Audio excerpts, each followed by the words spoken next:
Hi guys, welcome to the podcast. Before we start, we just want to introduce you to our sponsor. Our sponsor is the Twitter handle @MugsNFL.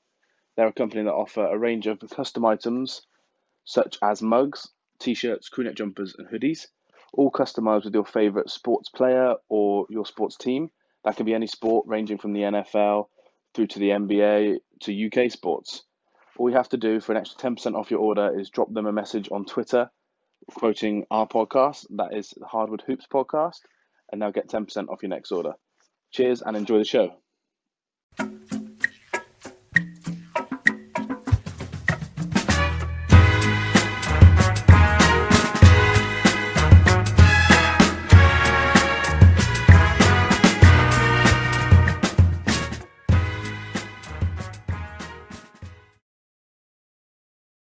Hello, and welcome to the Hardwood Hoops podcast. We're on episode 13, and I'm joined, as always, by Benjamin Jones. Hello, how are you? Yeah, buzzing, thanks, mate. Amazing day of basketball yesterday, so I'm very tired, but buzzing. What about you? Yeah, I'm a bit baffled, bit bemused, but very much entertained. Definitely. Entertainment is the key factor, I think, of the NBA bubble so far. Definitely.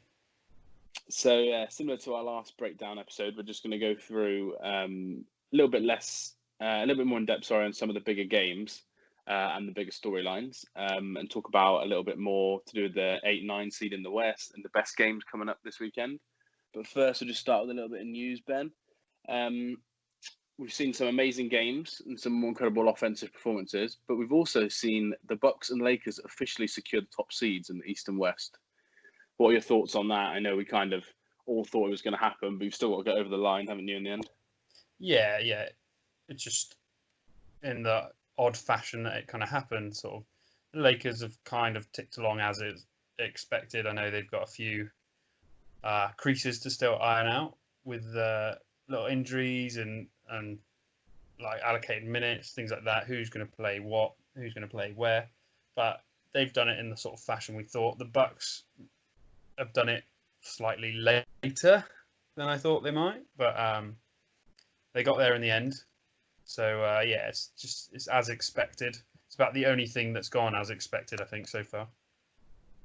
Yeah, basically, yeah. And even though we drone on about the fact there's no home court advantage decided for the playoffs, and there probably won't be one, it's still always good to get the 1 seed in terms of matchup, at least. Just getting whoever plays in the 8 seed is historically easier than the 7 seed. So well done to all you Bucks and Lakers fans. The other bit of big news, not so good news, is Mr.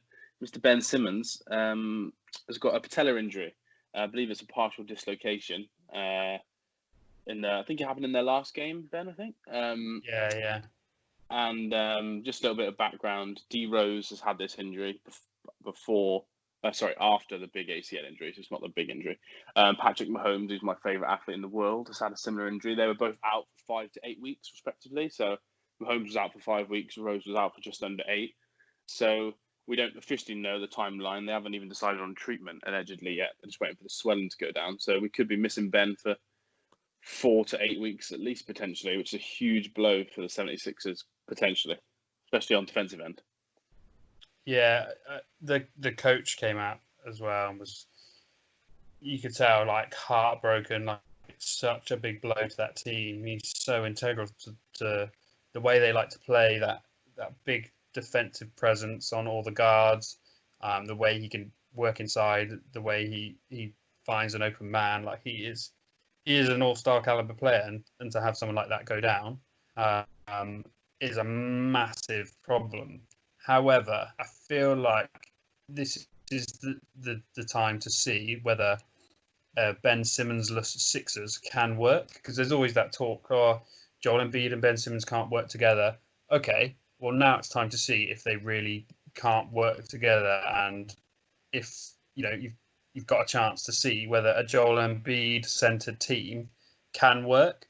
So you've just got to surround him with shooters and let the big fella go to work, feeding the ball as much as possible, get him on some pick and rolls, let him pop out, hit some threes, and really work that sort of 1-2 punch with a guard plus Joel Embiid. So although it's a horrible thing to have and a horrible injury, and I love Ben Simmons, so it's gutting for me, but there is potential sort of silver lining behind it.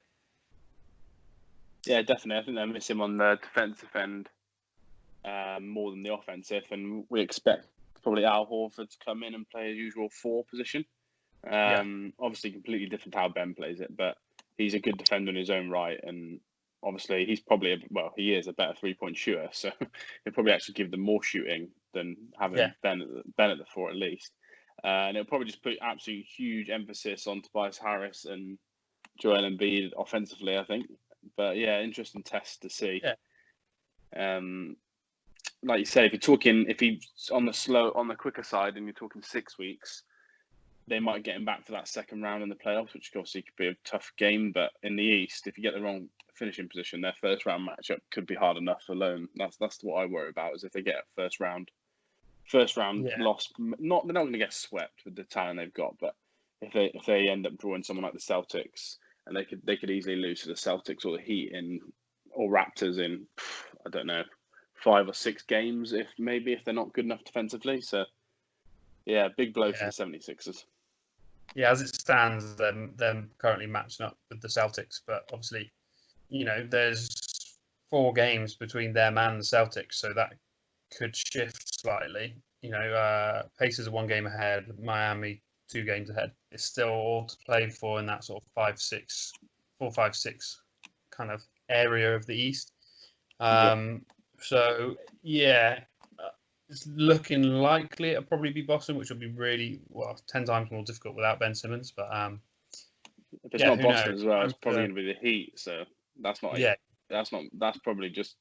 It's different matchup completely, but I wouldn't say that's easier than the Celtics really either. So no, there's tough either way.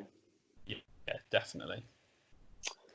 All right, cool. Well, you said a few times not much has gone as expected, so let's talk about these games then. So we're going to go through some of the biggest games since we last recorded, which was Tuesday afternoon. So any game from Tuesday night onwards. I'll start us off with one of mine that I thought of straight away, Ben. Bit of an unusual one. We don't talk about this team as much, but it's the Suns versus the Clippers. Shock win, really, for the Suns, because the Clippers they're not at full strength still, but minus Harrell and Beverly, the rest of the team was at full strength. Lou Will was back. Suns were hitting threes from everywhere. People like Cam Payne, Dario Saric, hitting corner threes all night. But the main man, as always, for them, Ben, was Devin Booker. What do you think about Devin's performance in that game? He's just incredible, isn't he? Like that turnaround jumper to seal it. He's just got no fear.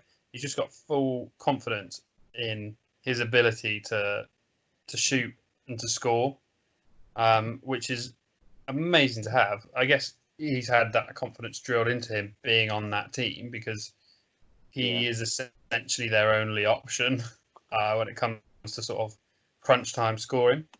I feel like from the Clippers, I know they're missing 2 people, but for me, and you'll probably hear this a lot when we talk about some of the games that we're going to talk about, there's no way they should be letting that game slide. No, not with 2 stars in the lineup.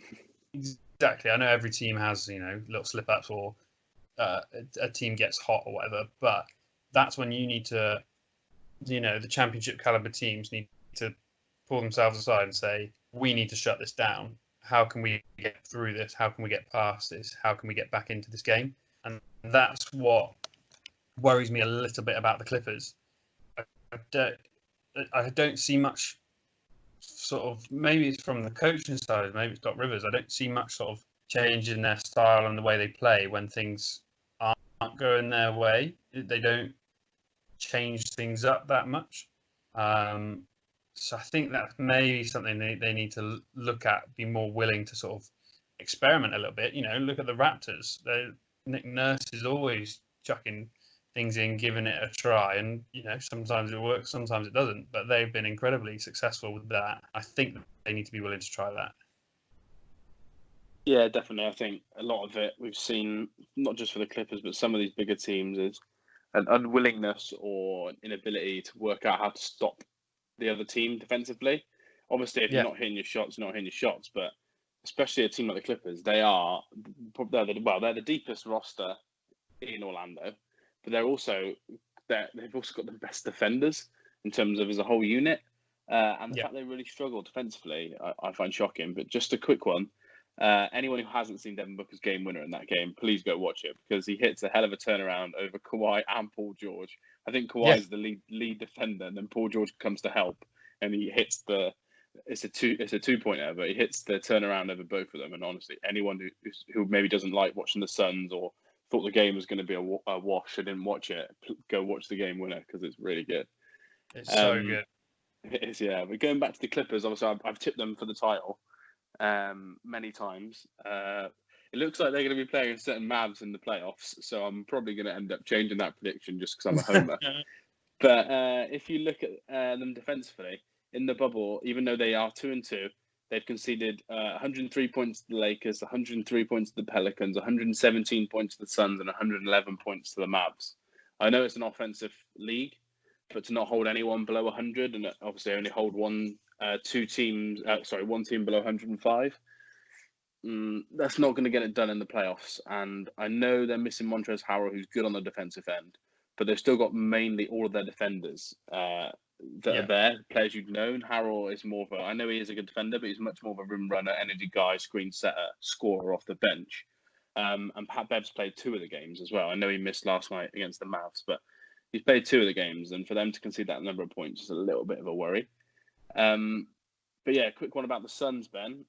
We kind of overlooked them a little bit in some of our previews, which a couple of Suns fans did mention to us, which we apologise for. I completely wrote them off. I had no faith in them whatsoever. I'm quite happy to put that opinion out there, and they have shocked me. They have. So yeah, they're performing really well. At the end, we're going to talk about the 8-9 seed in the West, so we won't go into too much detail about the Suns going forward, but just a well done to them so far. What game stands out for you since Tuesday then, apart from that one? First game I want to mention is I'm going to go with let's go with the most recent one, fresh in our memories. Is Portland and the Denver Nuggets. And just an outrageous night from Damian Lillard. It's difficult to find outside of sort of Steph and Clay shooting and James Harden, I guess, shooting like that is just obscene. And it wasn't just. He's a better shooter than James as well. Yeah. It wasn't James has got the volume, hasn't he? Exactly. 4 rebounds, 12 assists, 3 steals. He was absolutely everywhere. Obviously, Nurkic had a great game as well, 22 points. And I just feel like everything's starting to click for the Blazers. All right, Hassan Whiteside's not getting big minutes and stuff, but he's doing his job. Nurkic is playing well. Zach Collins is playing well. Melo's contributing. CJ's doing what CJ does.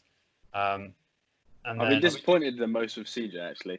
I think there's still scope for him to go up to his normal higher level, which takes the team again up a notch, which is very impressive. They've even got that notch to go up, but they're so narrow. They're playing because of obviously they've got Rodney Hood not in the bubble, and Trevor Ariza obviously didn't come. They're playing an 8-man rotation basically, and Whiteside's getting barely any minutes in that 8-man, so it's more of a heavy 7-man rotation. It's like they're almost in the playoffs already. And I just think you're right. They're getting stuff from everyone. I think they need a little bit more from CJ, but I don't know what else you can ask Dame to do at this point because he is playing out of his skin. He hit a career time record of 11 threes last night, which is very impressive. And like you said, Nurkic, after coming back from that injury, he's been absolutely incredible as well. And Whiteside and Collins playing minutes at the centre sometimes is almost just to relieve him because they don't want to rush him back into. I know he's already playing heavy minutes, but they don't want to be like. There's times where he's only got 3 fouls in the second half, and they'll just take him out for like a 5-minute burst for Whiteside. When really you could probably leave him in, but they just don't want to overrun him, which I think is a good decision. And Gary Trent Jr. off the bench has been an absolute godsend.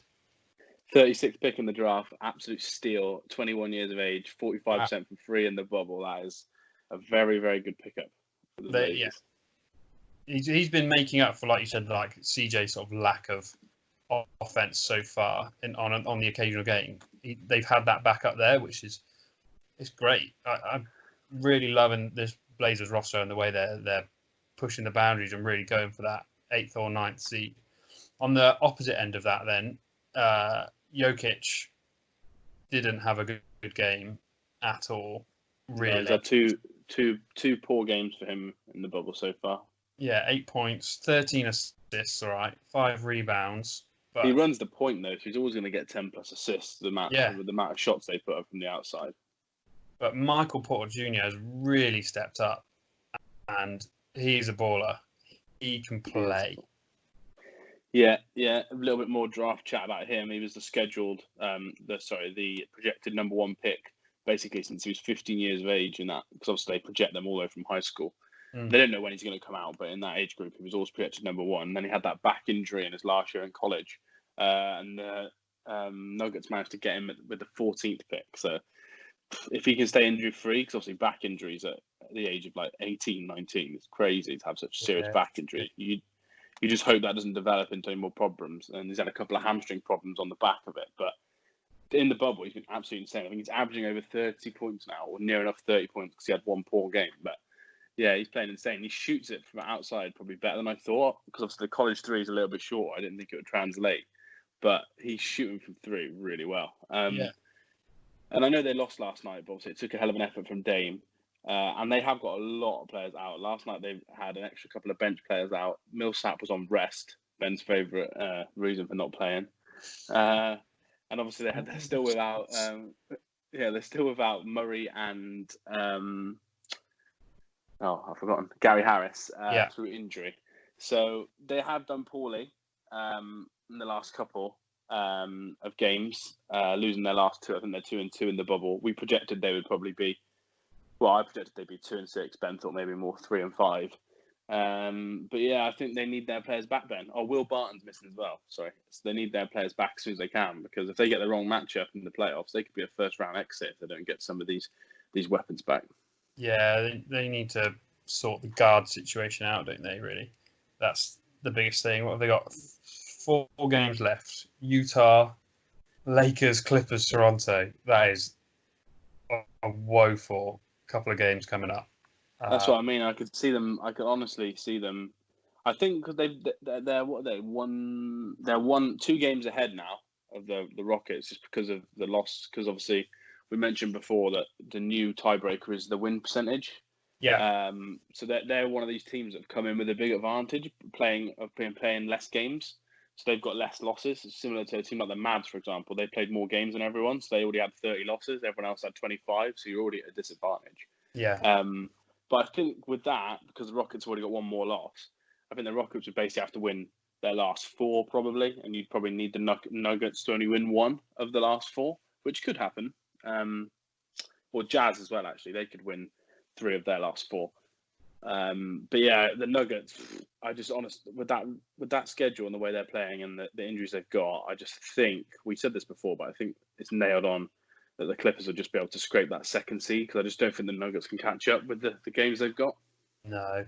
The only chance they've got is in those last 3 games in particular against those big teams, Lakers, Clippers, Toronto. They might be resting stars, and they might be able to sneak a couple of cheeky wins there, because I don't think they'll rest anyone, really. And if you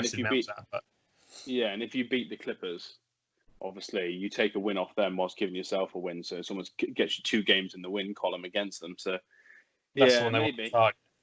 Yeah, that's what I want to happen. I want the Mavs. I want the Mavs to play the Nuggets. I think they'd win that in 6, but against the Clippers, it's a different test. But yeah, we'll have to see. Yeah, go on then. Have you got another game that you go again for another game that you think interesting? Straight into my next game, and that is, again, like I said, you're going to hear this a lot from me when we get to it, but the Brooklyn Nets versus the Milwaukee Bucks. I didn't watch this game live. I was at rugby training, but I caught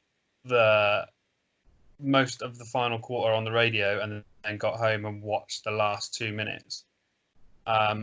And you had multiple texts from me saying, "Oh my God, Nets! Oh my God, Bucks!" Right. I have a huge issue. Again, the Bucks, I have a huge issue with you here. You essentially full squad your whole first half. Middleton only gets 8 points. Giannis 16. You've essentially got your full squad, okay, and you sit those 2 stars. I get it. That's fine. You're resting them. Absolutely fine. There's no excuse for not pulling out a win, even with resting those two people here. When you look at that roster that Brooklyn put out, I'm gutted Jamal Crawford got injured. It was hamstring injury because it's just under 7 minutes. He's got 5 points. He's got 3 assists. You know, he's playing super well, and I think the Bucks were lucky because I think if he carried on playing, they'd be even more trouble. You go down this roster, and there's not many you'd pick out and go, oh yeah, I know that player. I've watched him play a lot, because they don't play a lot. They are a C team roster. There's no way this Bucks team, a championship contending team, should be losing to that. They just looked lackluster, like they just couldn't be bothered, and Brooklyn wanted it more. I think that's the biggest problem. I think the Bucks came into this thinking, yeah, easy win, and just fell asleep, and Brooklyn took it. I mean, entertaining in terms of, especially for a Nets fan. Like, if you're a Nets fan, that's an incredible thing to walk away from the bubble with. We beat the number 1 seed or whatever, and it's great for the sort of casual fan. Like, oh my god, the potential champions have been beaten by one of the worst teams in the bubble. But I just frustrates me, like how you're a championship team, you shouldn't be losing that. But I don't know. What's your thoughts? Yeah, I don't know. It's mental. There's actually someone who listens to our podcast. So shout out to Tom Carter, fan of the pod. He is a Nets fan. He messaged me privately and was just like, I saw they were up by like 8 or something in the first, and I was like, yeah, whatever, that won't last. And I was watching another game, and then when the third quarter was midway, Tom messaged me and was like, oh, we're up by 12, whatever. And I was like, lol, up by 12? I checked, and it had gone to 15. I was like, oh my god. I was shocked. Because like Ben said, if you look at the roster, they're missing 5 of their, if you look at who's got the most minutes across the regular season / add in the 2 stars, they were missing all 5 of who their starters would be. And they're missing 4 of their top 6 minute getters in the bubble as well. They're almost missing 7 of their top 11 players. Yeah, no, absolute mismatched roster. But yeah, they just stole a win. They did very well. The fourth quarter was impressive. I know Giannis didn't play, but when the Bucks got it back to within like 1 point and then tied, that's when you can see a team with a lack of talent, of experience, like the Nets, really struggling. But fair play, They kept coming at them, getting to the line. So yeah, well done to all their young players, to be fair. It was very impressive. But a little note on the Bucks. We said this last time. They're the least. This is going to sound harsh because I think they've got the 4th best offensive rating ever in the NBA. But for me, they're the least lethal first seed that I've seen in years. They're just real fragile. Compare them to the Raptors, who are obviously the 1 seed in the East last year. The Cavs obviously been 1 seeds for years before with Kyrie, Love, and LeBron. And then obviously we all know the Warriors were the 1 seed, or to be fair, the Rockets did get it once for the last 6 seasons. If you compare it to that, I know they're very, very good defensively and they're very, very, very well coached. But I don't look at them and think that they're a scary team. Well, obviously, they're a great team. They're a good team. But I could see any team taking a game off them in any series. They seem beatable. Yeah, I think they'll probably sweep the first round, obviously, because they're going to play the said Nets, and Giannis will want a bit of revenge. But yeah, I just think when you get to the later games, even against a team like 76ers, who we're not that keen on either, I don't think they would score enough points. If you look at the way the teams defend Giannis in the fourth quarter, they just crowd the paint. If no one is high on their 3-point shooting that day, they struggle with any sort of offense. And they're relying on a lot of people that wouldn't get very high contracts in the NBA. People like Dante DiVincenzo, Wes Matthews now, Bledsoe, to hit corner threes on a regular basis just because just because Giannis gets marked so tight in the paint in the fourth quarter. And if they're on, great, they're on. But how often those players can be on, I don't think they're going to be on as much as these other teams that have got these true 3-point shooters, these true stars. Well, that was the biggest issue I had with this game. As entertaining as it was, a lot of this play was just dribble up court, pass the corner, shoot, miss, get rebound, dribble up court, pass the corner, shoot, miss. And I was, just try something else. Like, your shot's clearly not falling. They're well coached as well, which doesn't make sense. Yeah, you must have some sets that don't include, especially for the Bucks, you must have some sets you can run that don't include Middleton or Giannis, where you can, I don't know, you can hit Kyle Korver off the screen. He peels around and gets an open three, or you can do a pick and roll with one of the Lopez's, or you can move some people around, get an open lane, so like people like Bledsoe or George Hill can have a drive, and just think outside the box a little bit. But like you said, especially since they're so well coached, you can kind of understand it from the Nets, who, they work in with a sort of stand-in head coach and a basically thrown together roster. I can stretch for them just sort of go into the corner, shoot, especially try and compete with a team like this, because it's going to be tricky for them to go inside and battle against the bigger bodies.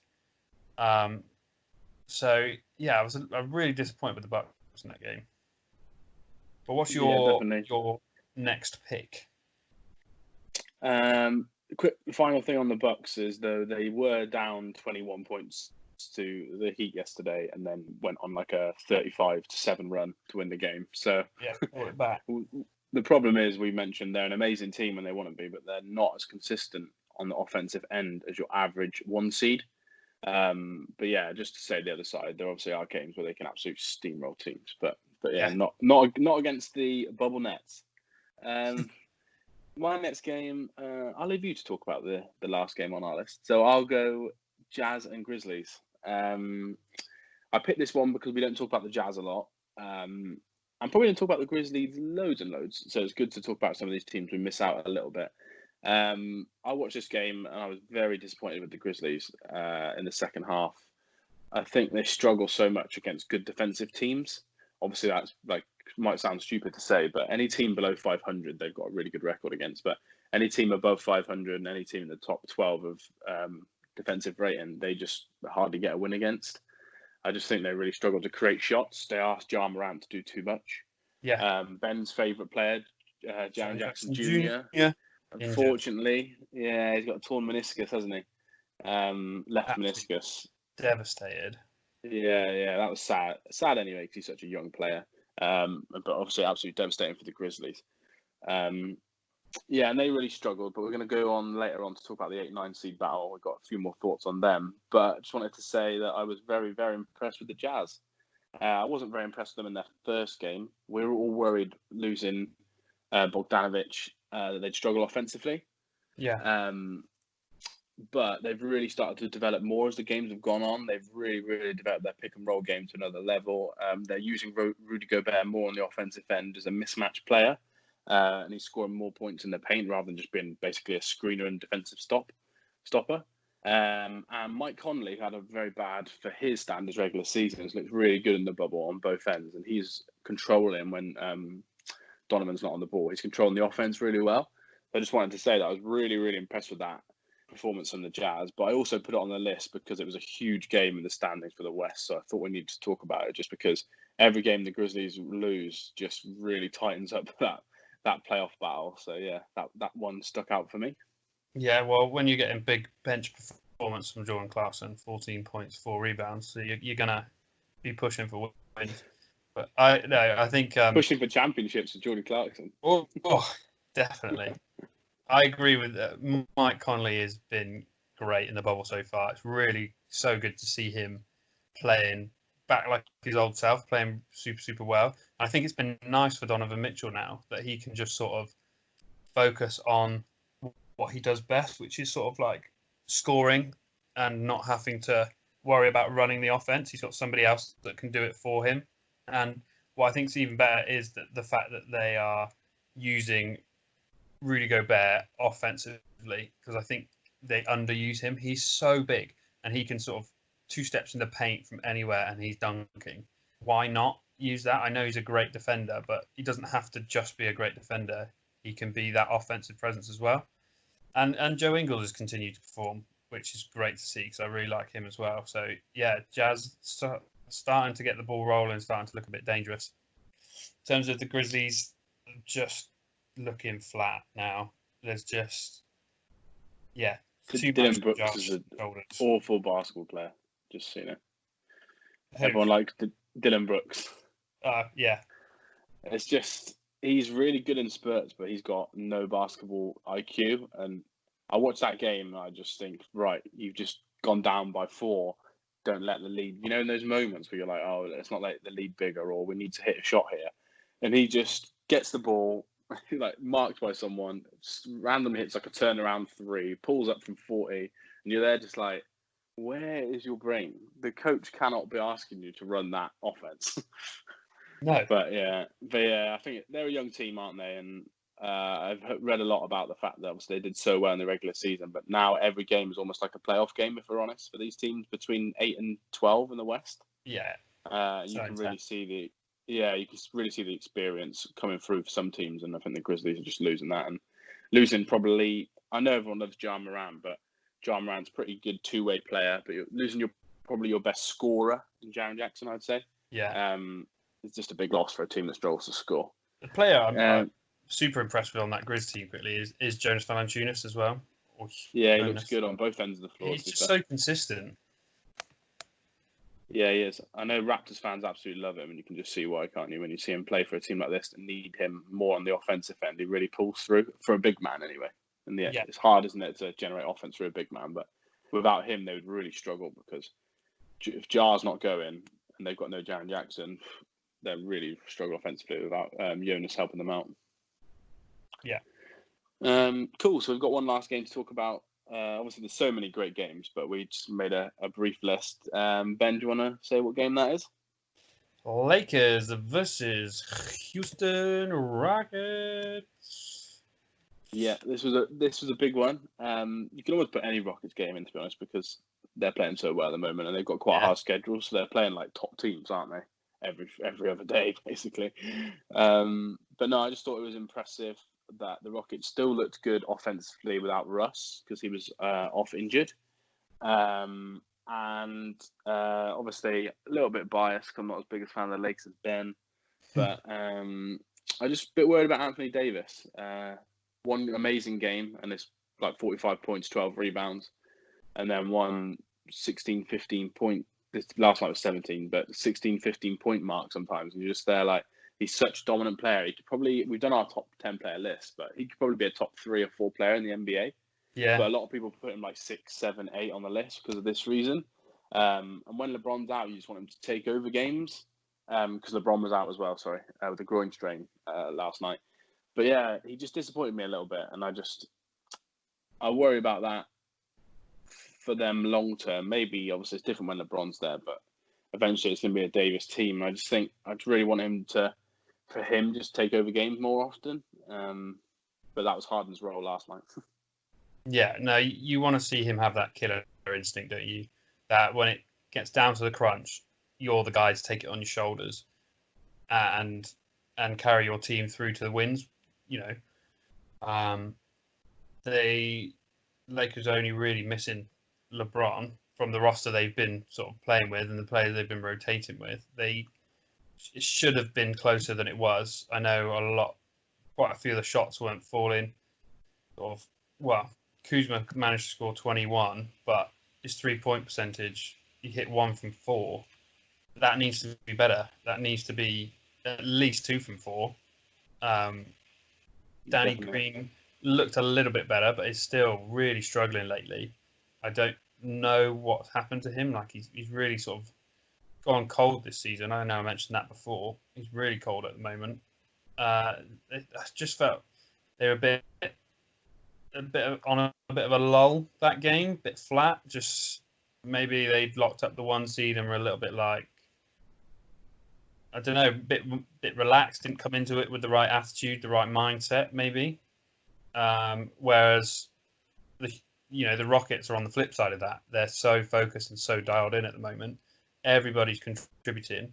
I'm really loving Jeff Green's role at the moment. I think I rate him so highly. You are So, Jeff Green, Jordan Clarkson Stan account. oh yeah, I'm gonna start him up next, just after we finish it. So, no, it's great to see those guys playing well. Austin Rivers is always contributing as well, but obviously your main man James Harden is killing it. We said he would, and he's not. He's taking it on his shoulders and he's doing it all. And he's a great post defender, which we said the other day as well. He's fantastic when teams try to put him on the block and take him to the basket. Absolutely fine. So, the trouble is with these teams, what they're doing is they're going, right, Rockets are small, we'll play big. And we know James Harden is a bad defender, so we'll put a big man on him and we'll try and back him down. And that just plays right into their hands. We said it the other week. You need to put a quick, zippy guard on James Harden, make him move, make him work on the defensive end. And you could put a big man on anyone on that team and back them down. The last person you want to do it to is James Harden. You want the guards on James Harden, make him work hard, and then he starts to tire on the offensive end. If you're just backing him down, you're playing right into his hands because he doesn't have to move and he's strong. So yeah, I think teams need to realise that and adjust the way they're trying to play the Rockets. Yeah, D'Antoni was talking about the other day that a lot of teams try and use their size against the Rockets, so they're backing whoever up into the paint, and they're doing those, those little high passes over the guard into the person in the post. Yeah, because the Rockets are fronting the big man at the moment, aren't they? Yeah, basically. But D'Antoni was saying that's what they want to do because if they've looked, obviously they're the most analytically driven team in the NBA. And if you look at the stats, the pass that causes the most turnover are those looped up passes because obviously everyone in the NBA is long, tall. If you get that slightly wrong, someone's just going to tip that. It's going to go over someone's head. A lot of big men obviously aren't as good with their hand-eye coordination as a guard, for example. So if you're throwing that up to, I don't know, Mason Plumlee, for example, for the Nuggets, he's more likely to tip it out of bounds or not quite collect it than if you're doing it to like a LeBron James or a Kawhi Leonard, like a wing. So yeah, he was saying that they want them to do that because that's one of the highest rate of turnover passes in the NBA. And basically that's how the Rockets defend. They force that third most amount of turnovers in the NBA. And then they can get out in transition. And obviously when Russ is there, it's just a different game. But last point in the Rockets, we haven't actually spoke about this much, but obviously they still haven't got Eric Gordon, who I would say is probably their third best offensive player, probably their second best three-point shooter behind James Harden. And they're hoping to get him back for the playoff run. So him coming back could make them even more deadly, Ben. But also, since we've started the bubble games, they started off in sixth. They've gone to fourth. They've gone to sixth. They've gone to fourth. They've gone to sixth. They've gone to fourth. Every game they're changing positions. So they're now back in the fourth seed, trying to hunt down those Nuggets in the third seed or the Clippers in the second, maybe. But yeah, I just find it funny how the Rockets have just been that team that are just yo-yoing up and down with every win they get. I think they will overtake Denver. But, bold prediction, but I don't dislike it. And go into that third spot. I think they've definitely got the ability and the potential. I think we both picked them to finish higher than the Nuggets. I don't think we had. Yeah. I think you had them fourth, and I think one of us had the Nuggets dropping quite low. But I think we both had the Rockets finishing above the Nuggets. So yeah, I wouldn't be shocked. The Nuggets definitely need to get their next win, or else the Rockets are going to be on their tail. Yeah. Right. Cool. We'll move on to the next topic. So we're going to talk about the battle for the 8/9 seed in the West now, Ben. To be honest, it's not probably. It's definitely the most exciting part of the bubble. I know there's been huge games that involve like the Heat, the Bucks, the Lakers, Clippers, etc. But it's just that battle for the 8 and 9 seed. Though, if we're honest, a lot of people probably thought it was more of a battle just for the 9 seed. But you actually predicted that the Grizzlies wouldn't get into the 8 seed, I believe. And your prediction is looking like it's going to be true. The Grizzlies are now 0-4 in the NBA bubble in Orlando. They've got a very, very hard schedule left. Let me just pull that up and read it to you because it is not nice. Right, so they've got the Thunder next, which obviously I know they get overlooked a little bit, but tough game. Tough. Then they've got the Raptors. Very tough game. They'll still be fighting probably battling for the second seed with the Celtics. Then they've got the Celtics, who, if it's not sewn up yet, would obviously still be trying to battle in for the second seed. which they'll want, because obviously in the East it's a big difference between the second and third seed. Playing Magic or Nets compared to playing the Sixers, you want that second seed. Yeah. And then their last game, I know, is against the Bucks. So obviously the Bucks will definitely rest players. Obviously the Grizzlies coach is an ex-Budenholzer assistant, so a lot of people think he's going to do them a favour. But even if he does do them a favour, that's one win. The other 3 games, I can't see them winning any, to be honest, mate. It's looking really bleak for the Grizzlies at the moment. I don't even know if they'll drop and stick in that 9 spot. With the way the other teams below them are playing, I think they're goners, you know. I'm going to put another prediction out. They're not making the 8th or 9th seed. I think Grizzlies done. Yeah, we spoke about that, didn't we, on text? I think might have been yesterday. And we said it was a bold take, but I think we both actually think that the Grizzlies are going to finish 9. Finish 10. And if they finish 9th, it'll be because the other teams let themselves down, if you know what I mean. Because I just can't see the Grizzlies getting more than 1 win. And they could go 0-8. So, Ben, we could actually have 2 0-8 bubble teams. We thought it was just going to be your favourite Washington Wizards, but it could actually also be the Grizzlies, which is crazy to think about, the eighth best record in the West. And then I'm starting to get a bit sweat on when all these other low teams started knocking off big teams. I was thinking, oh God, maybe the Wizards will pull out a win, but not happened yet. No, not yet. Yeah, and just going on to those other teams then. So we've got the Suns next we're going to talk about. They are 4-0 in the bubble. So they are the complete opposite to Memphis Grizzlies, 4-0. They are currently in the 10th spot. They are 2 games, they're 2.5 games behind the Blazers and Grizzlies because they've got 1 extra loss, basically. So even if they had 32 wins, the same as those 2 teams, they would be behind them on that win percentage. So they're basically 2.5 games back. But they're 4-0, and that confidence. You've got a player like Devin Booker who is a confidence player in terms of his 3-point shot, and I think that just feeds into the rest of their young team. So I think we've said before, haven't we, that young teams are, when they're on a good run, they're really dangerous. When they're on a bad run, they can just free fall because of just that experience and that confidence. And I think the Suns are the opposite. I think they could go on and pick a couple more wins up. I'm in real turmoil with the Suns because I look at the last 4 games and I just. Like, wow, what form you've hit. You've knocked off the Mavericks, you've knocked off the Clippers, you've beaten Indiana, you've beaten Washington. And that, like, one half of my brain is thinking, they're a good team, they're playing well, they can keep going. And then I look at the games they've got left and I go, there's no chance they're going to win any of these. And it's a real problem I've got because I just have no faith in them whatsoever. Even seeing 4 wins on the bounce against some good, really good teams, I don't know. Miami next, then OKC, then Philadelphia. I know they've got an injury there, and then Dallas. It's not an easy schedule, and I can't commit to them winning them. I just can't do it.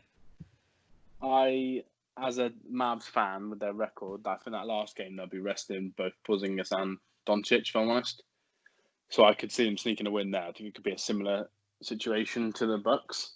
Who are going to rest players when they play the Grizzlies in that last game. Whereas the Suns will still have full squad. Yeah, I think the Mavs will do that. And also, if you'd have told me before, will the Suns beat the Clippers, I'd have said no. So I'd have also said no to the Heat, beating the Thunder and beating the 76ers and beating the Mavs. That's why I'm in such turmoil, because I look back at those games and I just go, well, they've beaten those, so why can't they beat those? And then my logical part of the brain says, because those other teams are better than them. Like, so hard to predict with the Sun. I think apart from the Mavs, the other 3 teams would definitely be jockeying for seeding still at all those points. They'll probably play full strength apart from Ben Simmons, obviously. Yeah.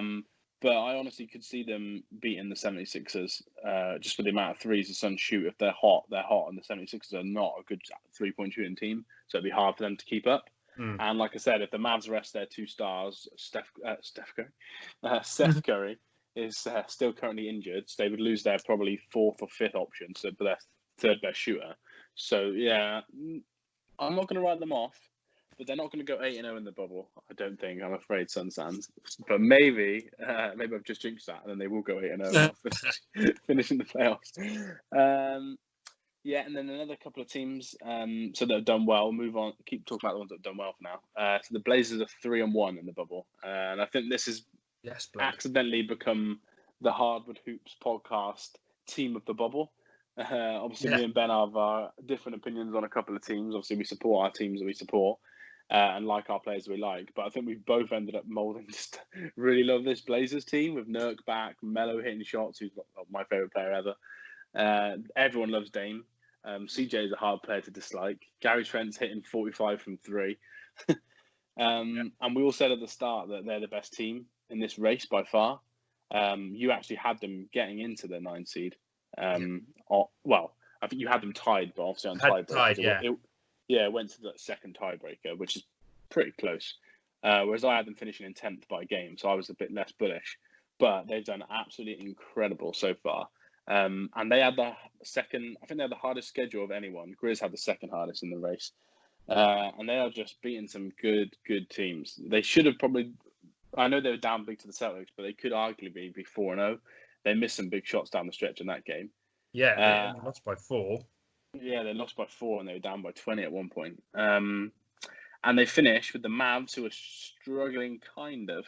But they mainly, their last games against the Nets, I know they just beat the Bucks, but they're not going to beat the Trailblazers because the Trailblazers need the game. Look how crazy the minutes are. They're playing like 7-man rotation near enough. Yeah. Dame Lillard's basically in playoff mode already. So they're going to win that last game. And then they've got the Clippers, 76ers and Mavs in between. I don't know how many games they need to win to get in there, but I can really see them beating the 76ers and beating the Nets at a bare minimum. And I think most neutrals who aren't Mavs fans would probably say they'll probably beat the Mavs as well. That's 3 wins. I think they're definitely going to get 2 more wins, I think, and potentially 3. Especially after watching sort of the way the Mavs played last night. I think the way the Blazers are sort of mapping their team out, and they're so versatile at the moment, I think they've got enough to outwit the Mavs, whatever sort of squad they do end up putting out. So I think they're definitely getting 2, potentially 3 more wins. Yeah, and I believe if the Thunder win their next game, I believe the Mavs then locked into the 7. So even in that game, which is the second last game, they're not saying they would rest players, but you don't need to play Luka Doncic 36, 7, 8 minutes just before the playoffs start. You could easily play him for 28 minutes, and just work on some of your other players and your rotations and just do it that way. So yeah, I could also see them playing a not full strength Mavs team, which would obviously be good for them. Yeah. The Blazers are half a game back at the moment. We're going to predict who's going to finish where afterwards, but they are looking very, very strong. And also they're still, like I said, I know the Suns are 2 games back, but the Blazers have now created that little gap behind them as well. So they're firmly going for that 8 seed right now, which is good. Big shout out to Nurkic as well, because we said about this before, but he's just playing out of his skin. I know Dame's playing even better, but we almost expect that from Dame. Nurkic, after being off for a whole year, he's been very, very impressive. Next team, the Spurs, they're 2-2 in the bubble, but they're basically tied just behind the Suns. So they're still in with a shout, Ben. And I think they've not as quite as well as the Suns, obviously, but they've overperformed as well, I'd think, say to what we thought and probably what the wide spread media thought after LaMarcus Aldridge bowed out.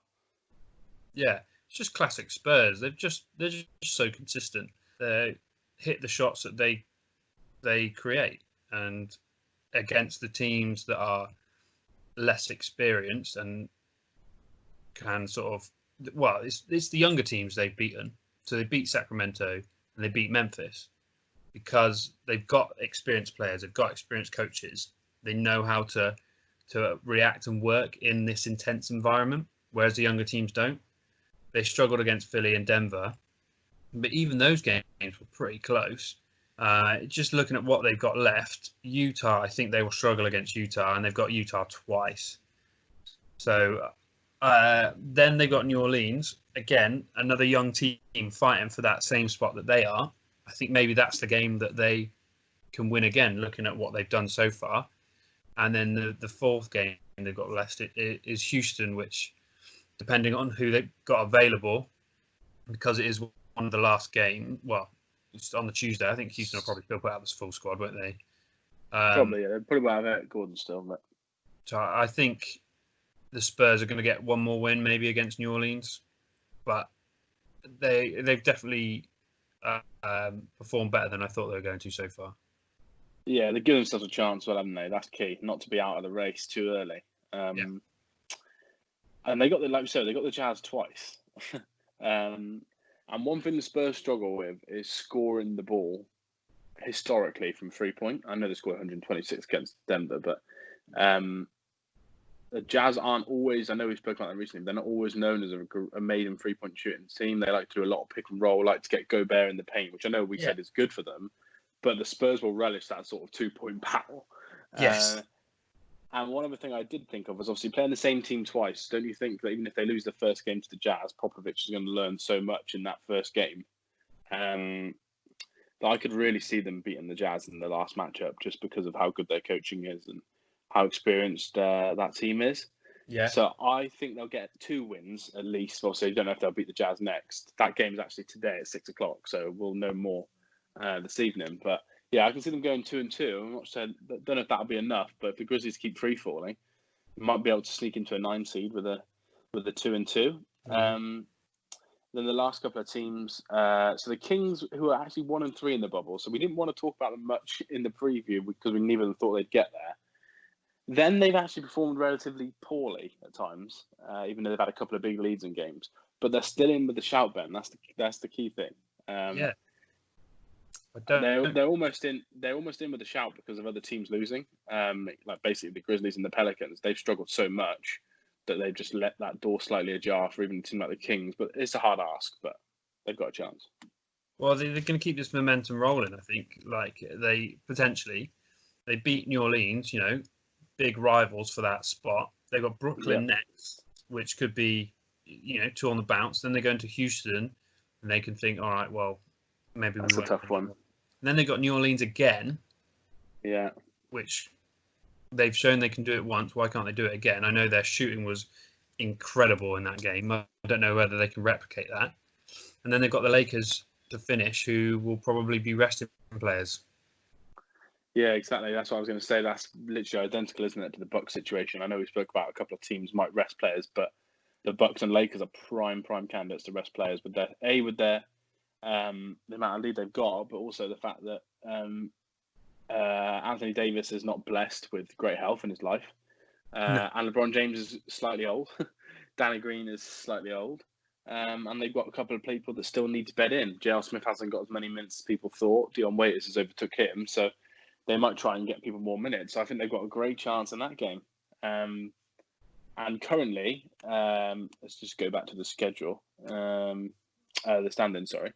They are they're basically near enough same record as the Spurs, half game back from the Spurs, which means they're basically 3 games back from the Grizzlies.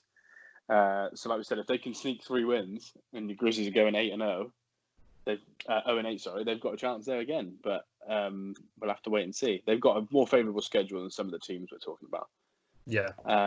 And finally, the New Orleans Pelicans, the team that everyone thought the bubble was almost designed for. In terms of this playing scenario, they were obviously rightfully so. They had the easiest schedule left, so they got the easiest schedule in the bubble. That's just how the NBA was always going to do it. And it started so well for them as well. But they've been so disappointing, haven't they? They're 1-3 as well. They picked up an absolute huge win against the Grizzlies, which basically kept them in the fight, but also brought everyone else into the fight as well because the Grizzlies just got that extra loss. Yeah. But they've lost to the King. Obviously, the Clippers, that's just what it was. But the Jazz, they actually performed really well for like 2.5 quarters of the game.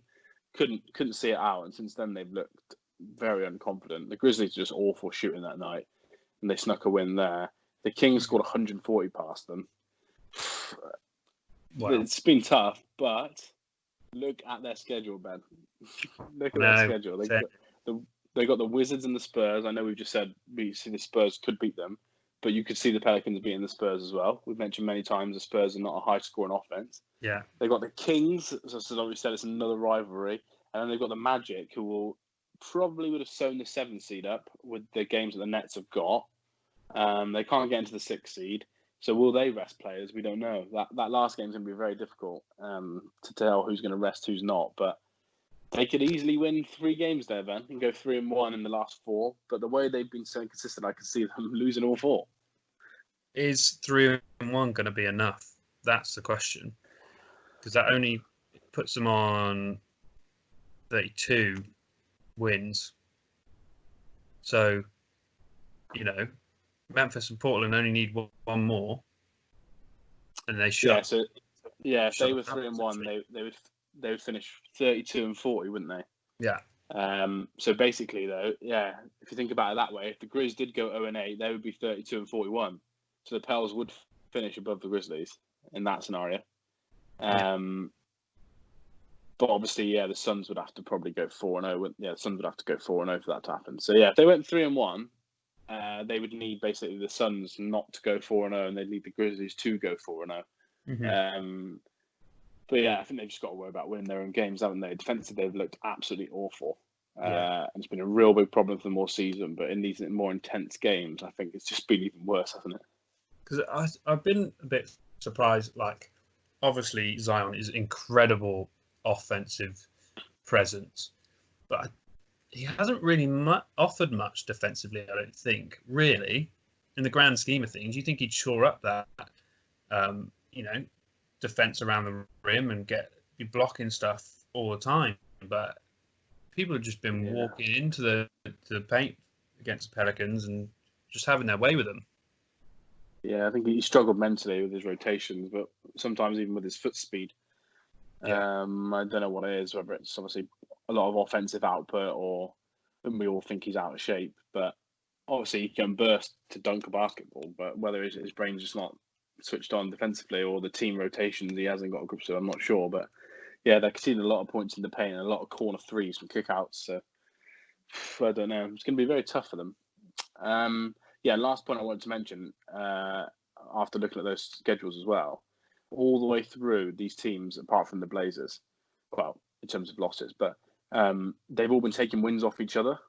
Yeah. And I think their games against each other are going to be so, so important. I think the teams that can flourish against the teams around them give them a great chance to go into that last game where basically every team is playing someone that might rest players apart from the Blazers.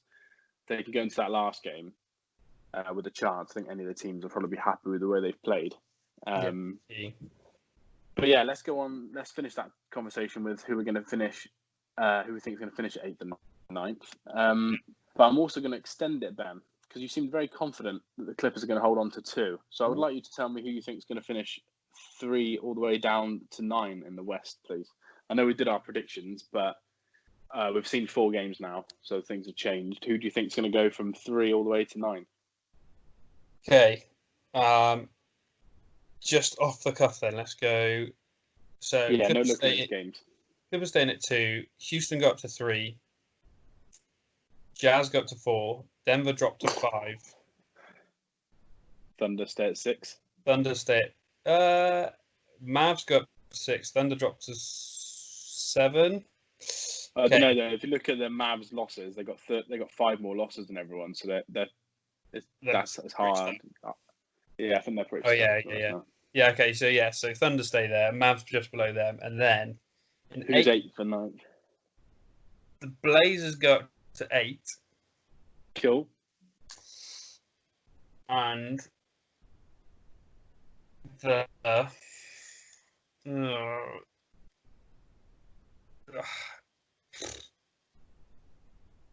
it's hard, isn't it? It's so hard. I'm going to say, let's just have a quick look over their schedules again. I think I know who you want to say. That's Spurs. Yeah, that's who I want to say, but I'm not. I'm gonna do it. I'm gonna back up because I've pooed them off so many times. So Blazers going at 8, and the Suns are going in at 9. Oh wow! Memphis Phoenix Suns UK account is gonna love that on Twitter. Spurs drop out. Kings drop out. Pelicans wave goodbye. Pooed. The Suns are just not. This is really an issue because every team plays the same amount of games. But mentally, the fact they don't play till midnight on Sunday, I'm just thinking like every team around them could have got another win. So by the time they come Sunday, they might literally have to beat the Heat, which is stressful. Yeah. The only one I'm sure the Blazers go up into 8, and then it's free for all for that 9 spot. Yeah, I'm sure as well. Yeah, I'm going to go the same as you. Clippers to hold on to the 2. I think the Nuggets will finish 3rd. The Rockets will finish. Actually, this is really boring because I just realised I'm going to pick every team. I'm going to go Clippers, Nuggets, Jazz to finish in the 4, Rockets to finish in the 5, Thunder to finish in the 6, future NBA champions, the Mavs, to finish in the 7. Blazers are going to finish in the 8th, and they're going to actually finish in the flurry. They're going to be like 2.5 games ahead, I think. Wow. Yeah, I could see them winning 3 of their games. I just think that they would basically, the Grizzlies, to be within 2 games, would have to win 3 of their games, and the Suns would have to win 4, and the Spurs would have to win 4. I don't think anyone's going to win 4. And the 9th spot, part of me wants to say the Grizz because they got the advantage in the losses, but I'm going to go the. How many losses have the Pelicans got? Hold on. 39. Pels are on their 29th. Yeah. Exactly the same as the Kings. I'm going to go still the Pelicans sneak in the 9th spot. I don't know why, because I want to say the Spurs.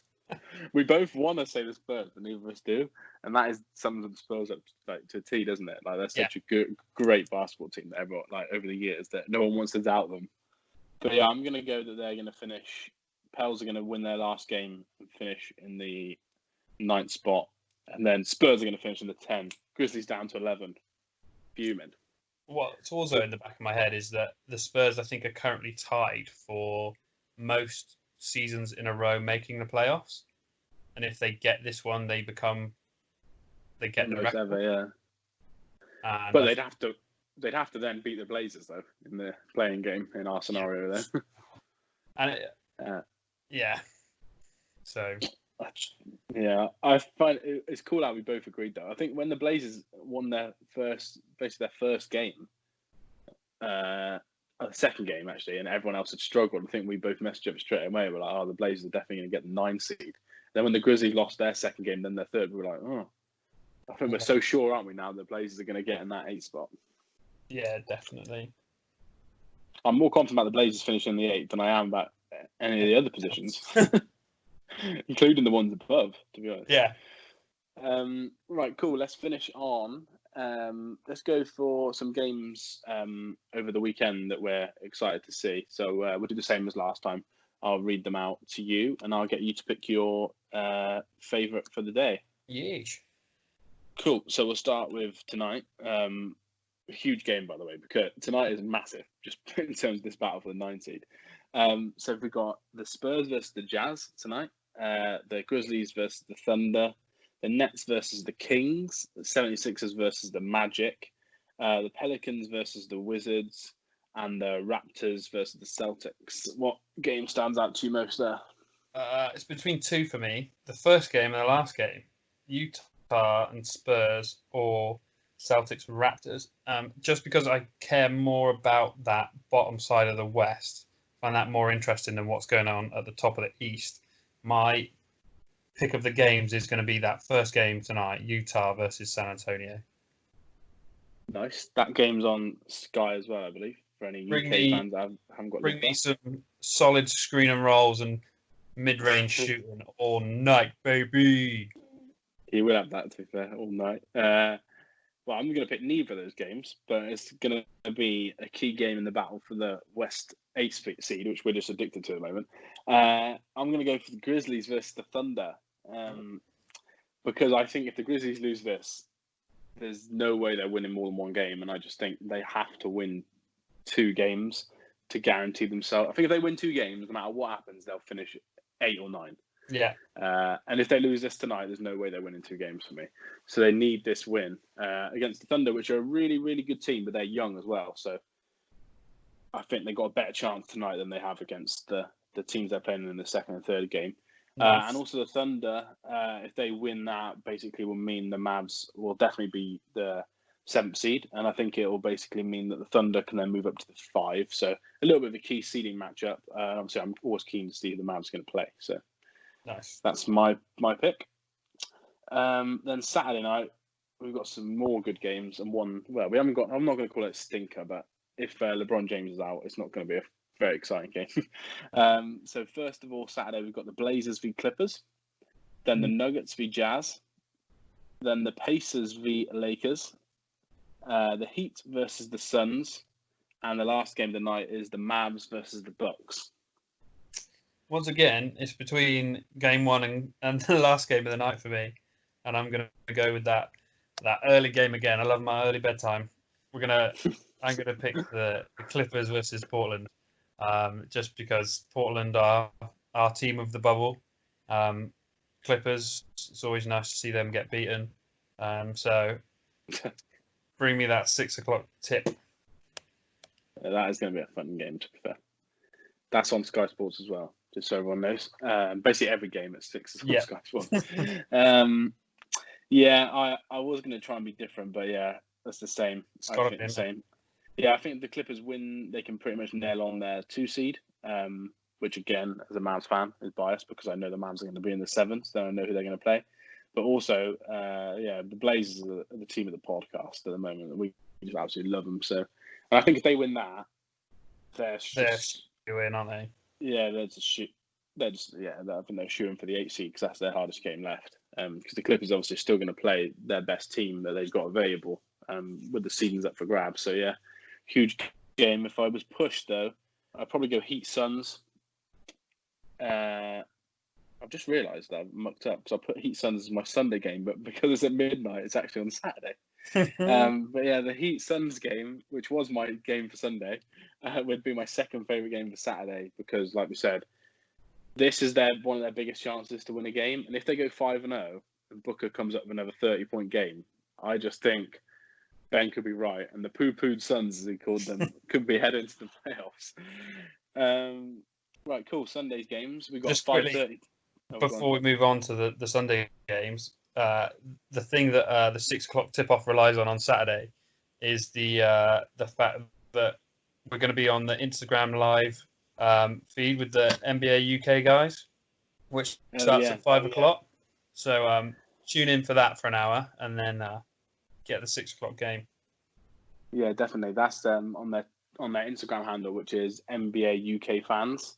Ben's going to be representing the pod there, talking with a few other podcasts about basketball, how they got into it, and talking about why we do the podcast and what we talk about. So yeah, everyone go listen to that because it's not just us, but all the other podcasts that are going to be on there are going to be really, really good. So yeah, tune in.